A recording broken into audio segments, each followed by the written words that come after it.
Vitals education के सुंदर से प्लेटफॉर्म पर। तो आज हम करने वाले हैं जो सेट्स का लेक्चर नंबर 2, जहां पर हम पढ़ेंगे वेन डायग्राम्स और ऑपरेशन बेस्ड ऑन सेट्स। तो चलिए स्टार्ट करते हैं। तो सबसे पहले अभी तो हमने ये जो लेक्चर था उसमें पढ़ा कि इसमें सेट के बारे में हमने बेसिकली उसका इंट्रो जाना। तो अब बात आती है सबसेट के बारे में। सबसेट क्या होता है? तो एक सबसेट एक ऐसा सेट होता है, मान लीजिए कोई सेट ए है, जैसे कि यहाँ पे डेफिनेशन दी गई है हमारे पास कि जो सेट ए है, सेट ए को सबसेट कब कहा जाएगा? बी सेट का। मान लीजिए ओरिजिनली हमारे पास कोई सेट बी गिवन है, मान लीजिए सेट है 1, 2,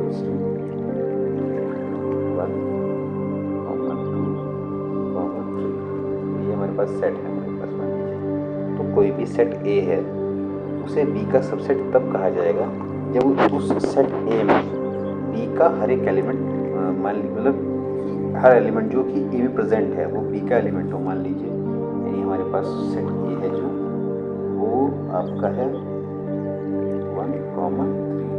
तो जो दोनों एलिमेंट्स इस सेट में हैं यानी 1 और 3, तो ये दोनों एलिमेंट्स बी में प्रेजेंट हैं पहले से ही। तो सिंपली कहने की बात यह है कि कोई भी सेट किसी दूसरे सेट का सबसेट तब माना जाता है जब उस गिवन सेट में जो एलिमेंट्स हैं वो जो हमारा ओरिजिनल सेट है उसमें प्रेजेंट।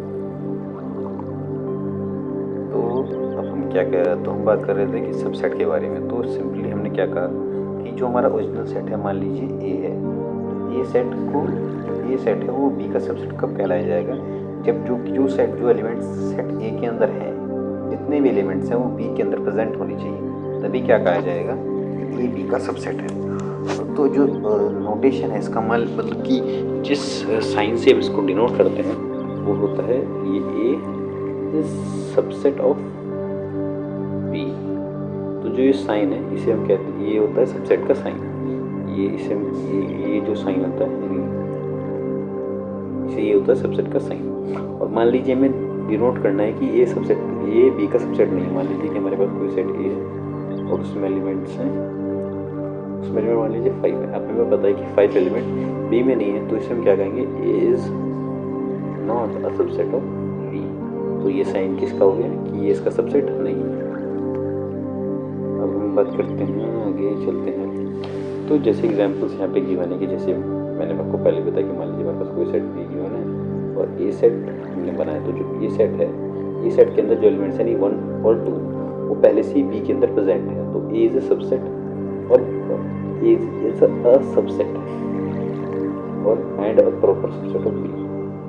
ये प्रॉपर सबसेट आप ऐसे समझिए, अभी तक हमने सबसेट की बात की। प्रॉपर सबसेट आप ऐसे समझिए कि प्रॉपर सबसेट वो सबसेट होता है किसी भी सेट का जब मान लीजिए अभी हम बात कर रहे थे कि ए सेट है कोई भी गिवन, इसमें कोई भी एक्स वाई जेड एलिमेंट है। तो अगर जो भी मान लीजिए हमने इसको क्या कहा A is a subset of B, तो ए बी का प्रॉपर सबसेट तब तक माना जाएगा जब तक ए बी के इक्वल नहीं है।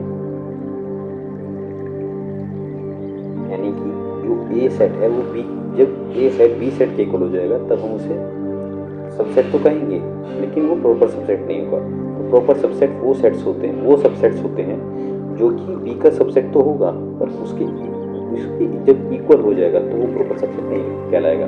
उसके अलावा सब जितने भी सबसेट आप किसी भी सेट के बनाएंगे वो सब होंगे प्रॉपर सबसेट उसके।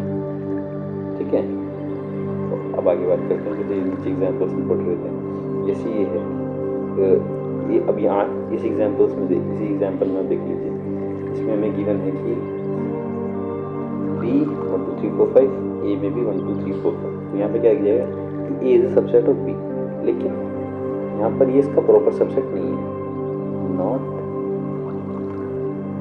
Proper subset. ऐसा क्यों है? क्योंकि यहाँ पे जो ए सेट है वो बी के इक्वल है। अगर ए बी के इक्वल है तो उस कंडीशन में वो प्रॉपर सबसेट नहीं होता। तो प्रॉपर सबसेट कब होगा? जब ये जो ए सेट है वो बी के इक्वल नहीं, वही कंडीशन होती है प्रॉपर सबसेट की। यानी प्रॉपर सबसेट को आप ऐसे समझ सकते हैं, हमने कहा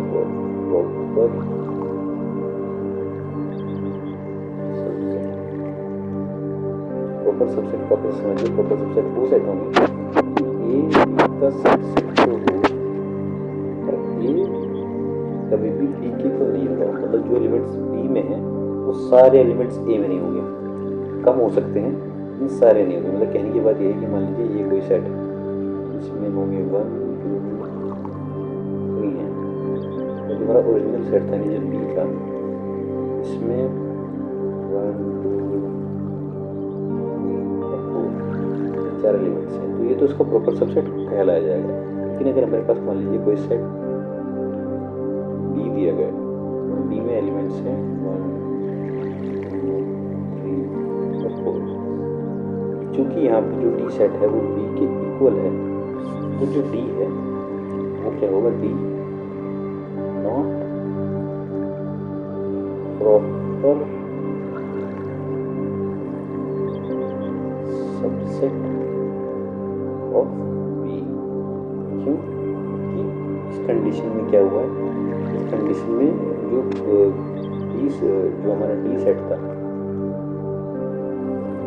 बी सेट था तो किसके इक्वल वो बी के, ठीक है।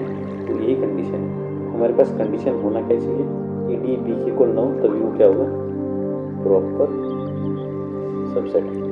अनलेस कि उसके पास वही एलिमेंट, अनलेस कि डी के पास वही एलिमेंट्स प्रेजेंट हो जो बी के अंदर है, सारे नहीं होने चाहिए, कुछ मतलब कहने की बात ये कि कुछ एलिमेंट्स प्रेजेंट हो जो डी के अंदर जितने भी एलिमेंट्स हैं वो बी सेट के अंदर होने चाहिए, और अगर सारे एलिमेंट्स होंगे तो वो प्रॉपर सबसेट नहीं कहलाया जाएगा, ठीक है, ऐसे समझ लीजिए। तो आइए आगे मूव करते हैं। तो अब अभी एक चीज़ आप और समझिए कि मान लीजिए कोई एम्प्टी सेट है, एम्प्टी सेट भी एक तरीके का सबसेट होता है, वो हर सेट का एक सबसेट होता है। मान लीजिए यानी जो हमारा एम्प्टी सेट होता है, यानी जो फाई होता है, तो जो फाई होता है वो हर सेट का प्रॉपर सबसेट होता है, क्योंकि आप सिंपली ये समझिए कि कोई भी सेट उसका एक ये जो फाई है, इट इज एम्प्टी सेट क्या है, it is subset all sets. आप कितने भी सेट्स बना लीजिए, हर सेट का एक सबसेट फाई जरूर होगा, ठीक है। ये आप सिंपल समझिए, ये तो मैंने नोटेशन के बारे में बता ही दिया। और एक और चीज़ है कि देखिए थोड़ा सा यहाँ पे कंफ्यूजन यहाँ पे हो जाता है, कभी कभी दिया जाता है ये साइन, ये सबसेट ऑफ बी, और कभी दिया जाता है ये वाला साइन। दोनों में फ़र्क क्या है, जब हम ये साइन यूज़ करते हैं तो सिर्फ सबसेट क्या है, जब हम ये साइन यूज़ करते हैं तो प्रॉपर सबसेट। जो नीचे लाइन अंडरलाइन जो नीचे लाइन होती है वो दिखाती है इनके बीच की इक्वालिटी। इक्वालिटी मतलब कि ए बी का सबसेट है, यानी ए बी का सबसेट है और ए इक्वल्स टू बी है, इस कंडीशन में सिर्फ सबसेट है, प्रॉपर सबसेट नहीं है। तो आप सिंपली समझिए, अगर हमें किसी को भी इसका सबसेट दिखाना है तो सबसेट प्रॉपर सबसेट दिखाने के लिए नोटेशन ये यूज होता है। सिंपली सबसेट दिखाने के लिए आप दोनों नोटेशन यूज़ कर सकते हैं, ये भी नोटेशन यूज होता है ये भी, लेकिन अगर आपको प्रॉपर सबसेट दिखाना है तो प्रॉपर सबसेट दिखाने के लिए आपके सिर्फ आपके पास नोटेशन ही बता दो, ठीक है। और सिंपली समझिए कि जब आप जो अब एक प्रॉपर हो गया तो दूसरा कौन सा हो गया प्रॉपर, प्रॉपर सबसेट वो सबसेट होगा जिसके अंदर ओरिजिनल सेट के सारे एलिमेंट्स प्रेजेंट होंगे। यानी जैसे हमने वहाँ पे डी की बात की थी, तो डी क्या हो गया, इम्प्रॉपर सेट। डी क्या है आपका, improper set, improper set of B, ठीक है।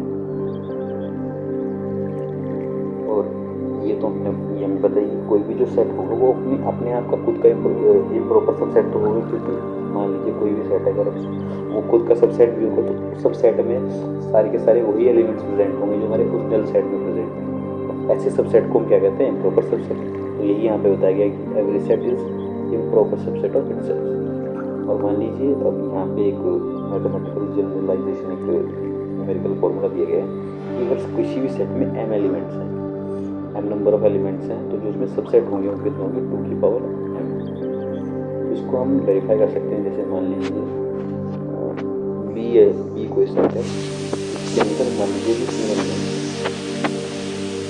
तो जैसे कि आपको बताया गया कि जितने एलिमेंट्स होंगे उसकी पावर m, उसके यानी इसमें मान लीजिए 3 एलिमेंट है तो उसके सबसेट ऐसे पीछे बताया गया कि 2 की पावर 3 होनी चाहिए, यानी 8। तो ये भी सबसे पहले सबसेट बनाते हैं, यानी इसके टोटल 8 पॉसिबल सबसेट्स हैं जैसे पीछे बताया गया। तो उसको हम वेरीफाई करने के लिए चेक करते हैं। तो हमें पता है कि सबसे पहले सबसेट तो पाई हो जाएगा, ये तो सबका सबसेट है।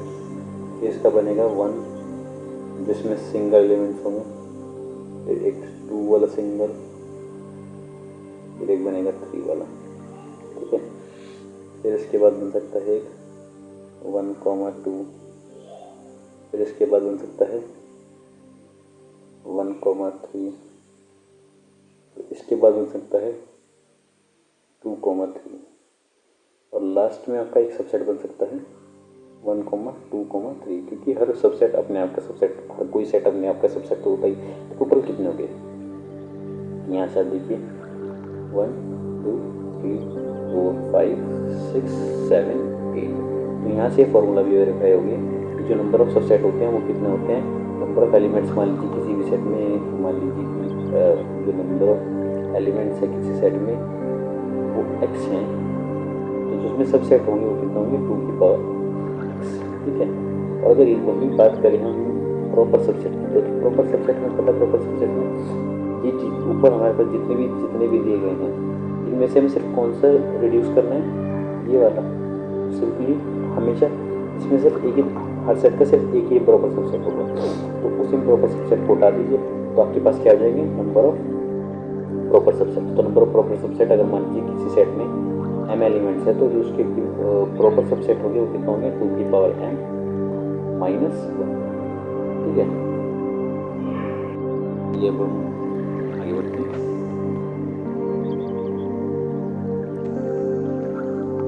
तो एग्जाम्पल यहाँ पे दिया जैसे a is equal to 1,2,3 to the subset of a। तो ये सारे भी मैंने हमने पीछे डिस्कस किया, ये सबसेट्स वगैरह बताए गए हैं कि इसके सबसेट ही होगी, तो नंबर ऑफ सबसेट इन्होंने ऐसे इसका वेरिफिकेशन किया गया है, ठीक है। अब आगे बढ़ते हैं। अब है power set of a set. तो पावर सेट आप ऐसे समझिए कि पावर सेट एक ऐसा सेट होता है, मान लीजिए आप ऐसे समझिए कि पावर सेट क्या होगा। पावर सेट एक ऐसा सेट होगा, मान लीजिए हम बात कर रहे हैं बी सेट की, बी सेट में 1,2 इसके जितने भी सबसेट बनेंगे तो उसका जो पावर सेट होगा, पावर सेट क्या होगा, पावर सेट वो सेट होगा मान लीजिए पी ऑफ बी, यानी पावर सेट ऑफ बी हो वो क्या होगा, इसके जितने भी सबसेट हैं उनका सेट, यानी पी ऑफ 5 ऐसे करते करते करते जितने भी इसके सबसेट्स आएंगे, जितने भी इसके सबसेट आते रहेंगे उन सबका क्या होगा और वो बनेगा पावर सेट। पावर सेट में एक और चीज़ है, पावर सेट में ये इसलिए दिया गया है कि the collection of all subset of set ए, यानी कोई भी सेट ए है उसकी जो सबसेट्स हैं उन सब का कलेक्शन क्या होगा पावर सेट। मैथमेटिकली इसको डिनोट कैसे किया जाए, ई ऑफ ए यानी पावर सेट ऑफ ए, ठीक है। और मान लीजिए जैसे भी दिया गया है कि अगर कोई भी सेट है एम, मतलब कोई भी सेट है उसके अंदर एम एलिमेंट्स हैं, तो उसके जो पावर सेट है उसके अंदर जो एलिमेंट्स होंगे वो कितने होंगे 2 की पावर m। क्यों कि हमने अभी बताया कि जो पावर सेट है उसमें क्या आएंगे, जितने भी सबसेट हैं वो उनका सेट है। तो सिंपल सी बात है कि किसी सेट में m एलिमेंट्स है तो इतने नंबर ऑफ सबसेट बनेंगे, और जितने सबसेट उतने पावर सेट के अंदर एलिमेंट्स। तो वही सिंपल बात है कि पावर सेट के अंदर कितने एलिमेंट्स होंगे जितने उसके सबसेट, और सबसेट का फॉर्मूला क्या है 2 की पावर m। तो बस यही आप समझ सकते, जैसे यहाँ पे ये बनाया गया है कोई सेट ये है, ये जैसे हमने बी बनाया था तो उसका पावर सेट क्या होगा, उसके जितने भी सबसेट बने हुए हैं जो 8 ये सबसेट्स बना रखे हैं उनका ही उन्होंने क्या बना दिया सबसेट बना दिया, तो यही क्या होगा पावर सेट। आइए आगे बढ़ते हैं। तो अब अगला देखिए, जैसे यहाँ पे रन दिया गया है the number of subsets of the set is 128 या the number of elements in the set is. तुम्हें क्या गिवन है कि किसी भी सेट में कोई भी सेट है तो उसके नंबर ऑफ सबसेट कितने दे रखे हैं, नंबर ऑफ सबसेट 128 दे रखे हैं। हमें क्या बताना है कि उस सेट में कितने एलिमेंट्स हैं, number of subset equals to 128। Simply हमें क्या बताना है कि उस सेट में मान लीजिए कोई ए सेट है तो उसमें कितने एलिमेंट्स है, तो सिंपली हमें इसको क्या करना है हमें पता है कि कोई भी इसमें मान लीजिए अभी उसमें m एलिमेंट्स है, ई यानी n of A is equal to m है, तो उसके सबसेट कितने होंगे 2 की पावर m, और 2 की पावर m किसकी इक्वल है 128 की। और अगर हम सिंपली 2 की पावर m को 128 के साथ कंपेयर करें तो जो 128 होता है वो होता है आपका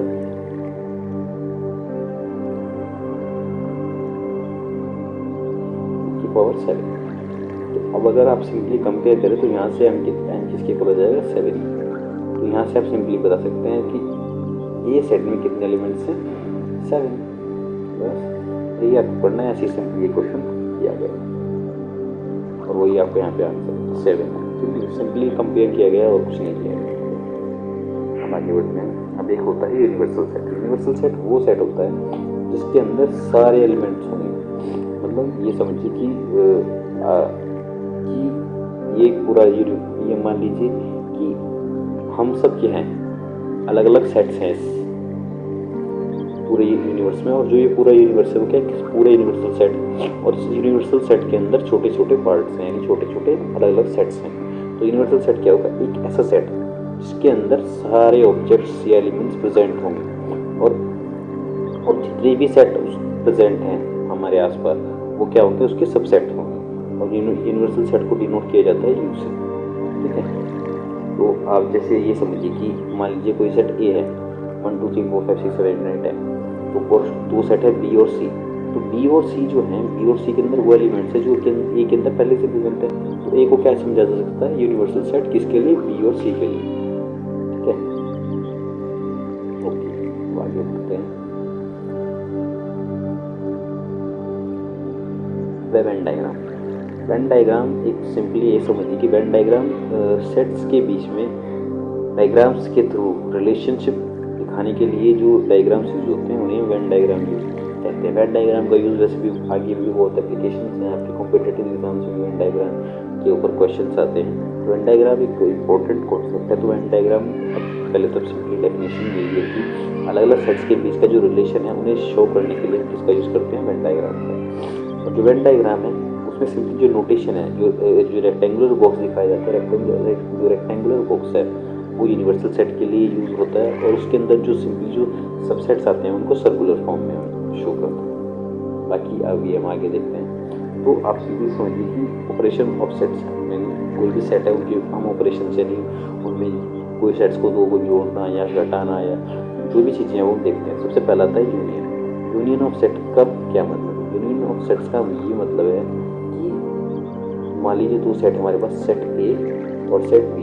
तो सेट ए है और सेट बी है, तो यूनियन ऑफ सेट का मतलब है कि ऐसा यूनियन ऑफ सेट ए और बी का मतलब है कि वो सारे एलिमेंट्स जो ए और बी से बिलोंग करते हैं या दोनों से बिलोंग करते हैं उन्हें मिला के जो सेट बनेगा वो क्या होगा, ए यूनियन बी। मान लीजिए यहाँ पे सेट ए में 1 2 3 4 1 2 3 4 1 में, बी में 1 3 5 7। तो जो ए यूनियन बी होगा वो क्या होगा 1 2 3 5 7।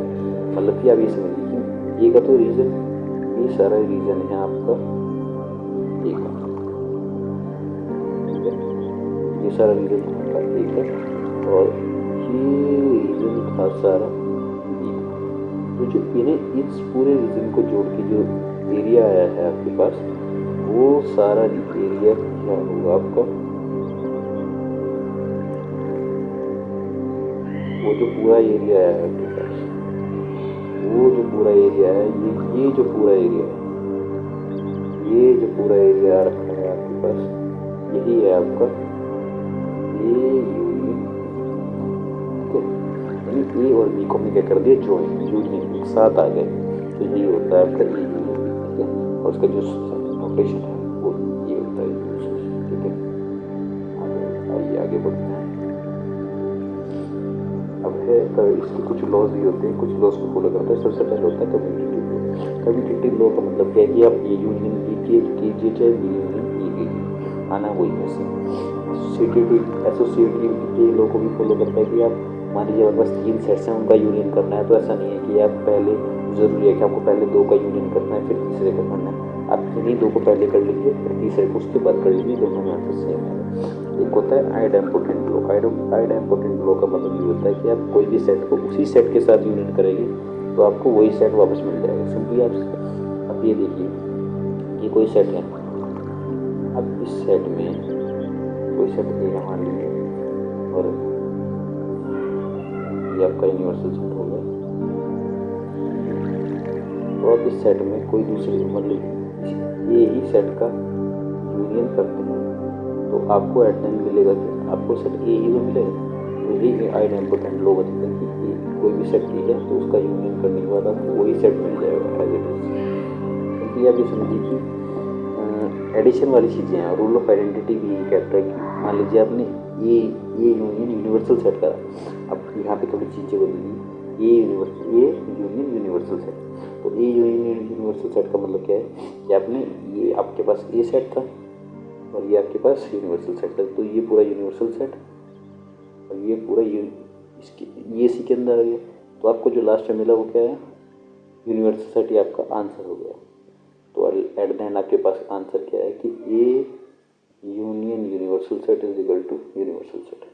तो ये आप सिंपली वेन डायग्राम के थ्रू भी आप इसको सिंपली वेरीफाई कर सकते हैं, ऐसी कोई दिक्कत वाली बात नहीं है। जैसे यहाँ पे ये और दिया गया है कि ए यूनियन 5, ए यूनियन 5 में भी आपको ए ही मिलेगा, क्योंकि आप सिंपली समझिए आपका ए सेट है और 5 आपके पास है नहीं, तो आप दोनों को जोड़ेंगे तो आपको एट द एंड तो मिलेगा। तो ये आपका ए यूनियन 5 में आपको ए मिल जाएगा, ए यूनियन 5 इक्वल्स टू, ठीक है। आगे बढ़ते हैं।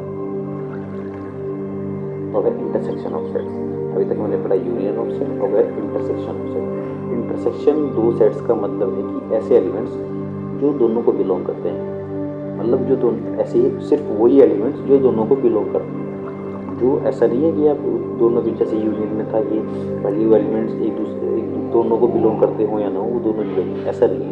इसमें क्या होगा, सिर्फ वो एलिमेंट्स हम कंसीडर करेंगे जो दोनों में प्रेजेंट हैं। जैसे ये यहाँ पे एक सेट है ए गिवन, ये सेट में 1 2 3 4 5, इसमें 3 5 7, तो दोनों में 3 और 5 दोनों में आ रखा है। तो जो ए इंटरसेक्शन भी होगा वो क्या होगा, 3, 5। यहाँ पे क्या होता है, जो दोनों का कॉमन पार्ट होता है, मान लीजिए दोनों का कॉमन पार्ट था, तो यही आपका क्या होता है इंटरसेक्शन में यही एरिया को कंसीडर किया जाता है। और जब जहाँ जैसी बात होगी यूनियन की, तो यूनियन में ये फिर पूरा एरिया कंसीडर किया जाता है, ठीक है। जब बात की इंटरसेक्शन की, तो इंटरसेक्शन यूनियन में तो पूरा एरिया कंसीडर किया जाता है, और जो इंटरसेक्शन में सिर्फ ये कॉमन पार्ट है, ठीक है। चलिए आगे बढ़ते हैं। अब जैसे यहाँ पे एग्जाम्पल दिया गया, जैसे ए सेट दे रखा है A B A F G B B A B C D G और सी डी एफ जी। यहाँ पे कुछ सिंपली कुछ रिलेशन दिए गए कि A union B union C क्या होगा, सिंपली इसमें क्या होगा, सारे सब मिल जाएंगे। फिर A intersection B intersection C क्या होगा, जो तीनों में कॉमन है नीचे। तो सिंपली ये तो सिंपली आप जैसे जैसे दिया गया आप सिंपली इसको देख के आप सिंपली वैसे ही समझ सकते हैं, जैसे यहाँ पे डायग्राम दिया है उसकी भी आप आसानी से इसको समझ सकते हैं, ज़्यादा दिक्कत वाली बात है, ठीक है। आगे बढ़ते हैं। अब है कुछ लॉज ऑफ इंटरसेक्शन के भी कुछ लॉज हैं। इसका भी एक इम्पोर्टेंट लॉ है कि आप ए के साथ इंटरसेक्शन करेंगे तो आपको ए मिलेगा। कम्यूटेटिविटी को फिर फॉलो करता है कि A intersection B intersection B follow होगा, यानी आप सिंपली बात है कि आप बी को ए के साथ इंटरसेक्ट कीजिए, ए के साथ बी को इंटरसेक्ट मिलेगा तो आपको सेम ही कॉमन एरिया। और एसोसिएटिविटी को भी ये फॉलो करता है कि ए इंटरसेक्शन बी इंटरसेक्शन, ऐसा नहीं है पहले दो जिन्हीं सेम फिक्स है कि आपको ये दोनों करने हैं, आप इन्हीं भी दो को पहले इंटरसेक्ट कीजिए और फिर तीसरे के साथ कीजिए, आपको दोनों में ही सेम, हर कंडीशन में आपको सेम ही आंसर मिलेगा। आगे बढ़ते हैं। अब है जैसे यहाँ पे दिया गया है ए यूनियन बी, तो ए यूनियन बी का मैंने बताई दिया आपको, ए यूनियन बी में क्या होगा, हर वो एलिमेंट्स होंगे जो दोनों में प्रेजेंट हैं और भले ही वो दोनों में कॉमन हो या ना, ए यूनियन बी में ही हो। और ए इंटरसेक्शन में बी में वही एलिमेंट्स आ सकते हैं जो दोनों में प्रेजेंट हो, ठीक है। यानी देखिए जैसे यहाँ पे ये लिखा गया है, यहाँ पे क्या कहा गया है कि x बिलोंग्स टू ए और x बिलोंग्स टू बी, यानी ए जो x एलिमेंट है जो ए यूनियन बी के अंदर आएगा वो या तो ए से हो, या तो ए से हो या बी से हो, ठीक है। जबकि ए इंटरसेक्शन बी में क्या कहा गया कि x belongs to A and x belongs to B, यानी ये ए से भी होना चाहिए और x बी से भी होना चाहिए, मतलब दोनों में होना उसका जरूरी है। अब इसने क्या कहा है देखिए, सबसे पहले इसके कुछ सिंपली जो रिजल्ट्स हैं वो दिए गए हैं कि ए जो ए होगा, मान लीजिए कोई गिवन सेट ए है, जो मतलब हमने दो सेट्स का यूनियन किया ए यूनियन बी, तो जो दोनों सेट्स हैं उसमें यानी ए सेट और बी सेट, वो सेट दोनों के दोनों उसका सब सेट भी होंगे, क्योंकि उनमें वही वो सारे एलिमेंट्स आ रखे हैं जो उन सेट में ओरिजिनली प्रेजेंट थे। दूसरी बात, और जहाँ बात कीजिए इंटरसेक्शन की, तो इंटरसेक्शन में उल्टा हो जाता है, मतलब यहाँ पे क्या होता है, जो ए इंटरसेक्शन बी है वो किसका सबसेट होता है, उन दोनों ओरिजिनल सेट का, क्योंकि ये इंटरसेक्शन में तो कॉमन एलिमेंट्स प्रेजेंट है, और कॉमन एलिमेंट्स प्रेजेंट होने का मतलब है उनमें वो एलिमेंट्स तो होंगे ही जो दोनों में हैं। तो सिंपली बात है कि ए इंटरसेक्शन बी दोनों का सबसेट होगा, और ए यूनियन बी के सबसेट होंगे वो दोनों सेट्स। ओके, तो ये रिजल्ट्स निकल के आते हैं। यहाँ पे आप अब एक और चीज़ यहाँ पे दी गई है, जैसे यहाँ पे दिया गया है कि ए यूनियन, अगर A union B is equal to A है, then B is inside A, यानी यहाँ पे समझिए कि आपके पास ये यूनिवर्सल सेट है, तो इनका कहने का मतलब है, मान लीजिए आपके पास कोई सेट है, कोई सेट आपके पास है बी, आपने इन दोनों का अगर किया यूनियन, तो अगर ये दोनों इन दोनों का यूनियन करने के बाद आपको एट द एंड क्या मिल जाता है, आपको बी सेट ही मिल जाता है। इसका मतलब क्या है, जो बी सेट है, यानी जो बी सेट है आपका वो किसके अंदर है, यानी जो बी सेट है वो किसके अंदर है, ए के अंदर है। और अगर दूसरी बात, और अगर दूसरे तरीके से समझिए, यानी अगर ए इंटरसेक्शन बी ए के इक्वल है, तो जो बी है वो ए को कंटेन करता है, यानी इसको अपनी सिंपली आप ऐसे यहीं से समझिए। अगर मैंने अब हमें करना है, अगर अब मैंने करना है, जो ये पार्ट होगा बीच का पार्ट होगा, ये है आपका ए इंटरसेक्शन बी, अगर ये इज इक्वल्स टू बी आता है, तो इसका मतलब क्या है कि जो बी सेट है वो किसके अंदर है, ए के अंदर है। सिंपली वही आप ये रिजल्ट है यहाँ पे। अब एक होता है डिसजॉइंट सेट। डिसजॉइंट सेट्स का मतलब क्या होता है, दो सेट्स, ऐसे सेट्स जिनमें कोई भी एलिमेंट्स कॉमन ना हो। मान लीजिए ये आपका यूनिवर्सल सेट है, तो दो डिसजॉइंट सेट्स क्या होंगे, ये आपका एक सेट ए हो गया और ये हो गया आपका एक सेट। तो डिसजॉइंट सेट्स का मतलब क्या होता है, जिनमें कुछ भी कॉमन नहीं होता। मान लीजिए अगर मैं इन दोनों में अगर दोनों का इंटरसेक्शन करूँ, अगर मैं दोनों का इंटरसेक्शन करूँगा तो आप सिंपली देख सकते हो, तो आपको इसमें कुछ नहीं मिलेगा। डिसजॉइंट सेट्स वो होते हैं जिसमें ए इंटरसेक्शन बी में क्या आपको क्या मिले, 5। जब A intersection B is equal to 5 होता है, तो ऐसे सेट्स को हम क्या कहते हैं, डिसजॉइंट सेट्स, यानी एक दूसरे से बिल्कुल अलग। ठीक है, तो अब देखते हैं ये है कुछ डिस्ट्रीब्यूटिव लॉ जो कि सेट्स के अलजेब्रा के बेस पे, जैसे यहाँ में क्या गिवन है कि ए यूनियन ब्रैकेट में बी इंटरसेक्शन सी। तो आप इसको कैसे कर सकते हैं कि पहले आप ए यूनियन बी कीजिए, फिर इंटरसेक्शन ए यूनियन सी। फिर दूसरा फॉर्मूला क्या है कि A intersection B union C. तो आप इसको भी ऐसे कर सकते हैं कि पहले ए इंटरसेक्शन बी कीजिए, फिर यूनियन ए इंटरसेक्शन सी। आप इसको ऐसे भी समझ सकते हैं, जैसे हम पहले पढ़ते थे कि ए मल्टीप्लाई बी प्लस सी है, तो हम इसमें क्या है, इसमें ऐसे कर सकते हैं कि A multiply B plus A multiply C.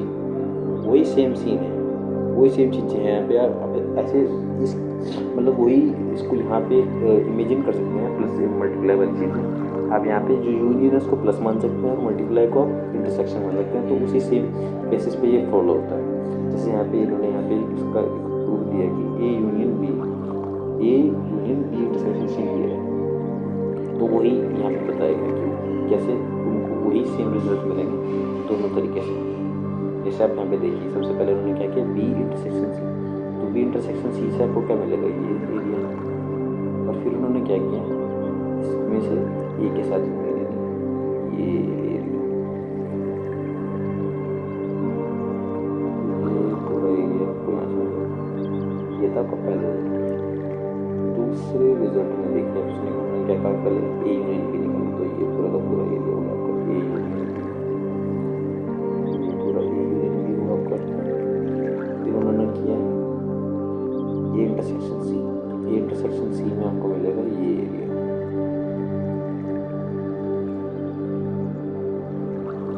उन्होंने क्या कहा, इनका कीजिए आप इंटरसेक्शन।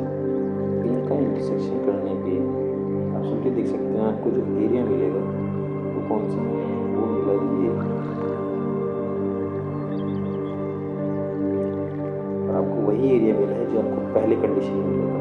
तो आप सिंपली ऐसे भी इसको वेरीफाई कर सकते हैं। तो वेन डायग्राम के थ्रू हर फॉर्मूले को वेरीफाई कर सकते हैं। यहाँ पे तो सेकंड फॉर्मूले से भी आपको वही एरिया मिला और फर्स्ट एरिया से, तो ऐसे आप सिंपली इसको वेरीफाई कर सकते हैं। तो आप आगे बढ़ते हैं। जैसे इन्होंने कहा कि from the joining Venn diagram find A union B और कॉमन इंटरसेक्शन सी।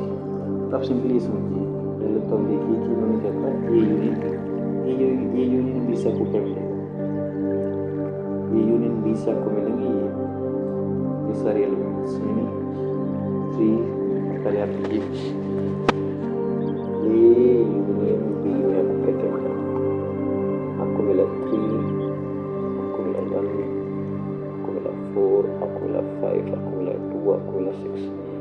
अब इसको हमें मान लीजिए, अब इसको कुछ और किसी और मान लीजिए इसको एक्स साइड से डिनोट करते हैं और इसका इंटरसेक्शन करना है सी सेट से।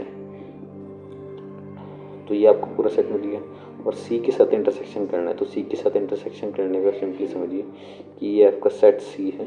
तो यहाँ से आपके पास जो कॉमन एरिया आएगा दोनों में, दोनों के बीच कॉमन एरिया है ये, और यहाँ से आपको सिंपली देख सकते हैं कि दोनों में जो कॉमन एलिमेंट्स हैं वो 3 ही हैं आपके पास। तो यहाँ से आप इनके कॉमन एलिमेंट्स क्या लेंगे, 1, 5 और 6। तो वेन डायग्राम के थ्रू आप सिंपली इनको विजुअलाइज करके आप इनका आंसर आसानी से निकाल सकते हैं। यही आपका इसका आंसर है, ठीक है। अब यहाँ पे दिए गए अब कुछ और रिलेशंस दिए गए, जैसे कि 2 सेट्स हैं, मान लीजिए ए यूनियन बी। अगर ए इंटरसेक्शन बी की इक्वल है तो इनमें से क्या करेक्ट होगा। तो सिंपली आप समझिए कि अगर ए बी के इक्वल है, A intersection B A union B के इक्वल है, तो इसका सिंपली एक ही मतलब होता है कि जो इसका आप सिंपली एक ही मतलब समझिए कि जो ए है वो बी के इक्वल है। क्यों? क्योंकि आप देखिए अगर ए यूनियन बी, अगर मैं यहाँ पे इसमें करूँ ए यूनियन बी, ये आएगा पूरा का पूरा, और ए इंटरसेक्शन बी आएगा सिर्फ इतना हिस्सा, तो दोनों इक्वल नहीं है। यहाँ पे भी आप देख सकते हैं ए यूनियन बी ये पूरा हिस्सा आएगा, और ए इंटरसेक्शन बी में सिर्फ इतना हिस्सा आएगा, तो यहाँ पे भी इक्वल नहीं है। इस कंडीशन भी ऐसे होगा, ये आ गया आपका ए इंटरसेक्शन बी और ये पूरा ए यूनियन बी, तो ये भी इक्वल नहीं है। लेकिन अगर मैं इसमें बात करूँ तो यहाँ पे ये हो गया आपका ए यूनियन बी और यही हो गया आपका ए इंटरसेक्शन बी, तो ये इसलिए आपका ये 4th ऑप्शन करेक्ट है। आगे बढ़ते हैं। तो वही यहाँ पे वही सेम कंडीशन है। तो बस अभी इस लेक्चर के लिए इतना ही। अभी हम नेक्स्ट वीडियो में आगे इसको डिस्कस कंटिन्यू करेंगे।